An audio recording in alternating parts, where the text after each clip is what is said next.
இருக்கும்போது எப்படி அங்க வசனம் பேசுன? நீ பண்றது ரொம்ப ரொம்ப தப்பு ராபின். ஒரு ஆள் இத்தனை பேசாவா சாப்பிட முடியுமா? எதுக்காக இப்படி பண்ற? அது நான் கிடையாது, யாரோ என்ன மாதிரி மாறு வேஷம் போட்டிருக்காங்க. அது எப்படி அவ்வளவு உறுதியா சொல்ற? நல்ல முயற்சி டைட்டன்ஸ் கோ. நானும் சொல்றேன் டைட்டன்ஸ் கோ. இல்ல நான் சொல்றேன் டைட்டன்ஸ் கோ. இதுல யாரு உண்மையான ராபின்? டைட்டன்ஸ் கோ. உண்மையான ராபினுக்கு தெரிஞ்ச ஒரு விஷயத்தை கேட்போமே. ஓ, Titans go. ராபினுக்கு என்னுடைய ஃபேவரட் கலர் என்னன்னு தெரியும். ஓ ஆமா, எனக்கு நல்லா தெரியும். உன்னோட ஃபேவரட் கலரு அது பர்பிள் தானே? உண்மையான ராபினுக்கு என்ன பத்தி ரொம்ப நல்லாவே தெரியும். எனக்கு பிடிச்ச கலர்னு எதுவும் இல்ல, எல்லாமே பிடிக்கும். இவன் தான் போலி. போதும், நிறுத்துங்க.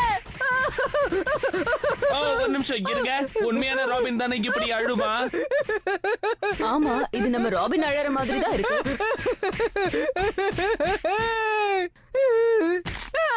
நீ தானே போலியான ராபின்.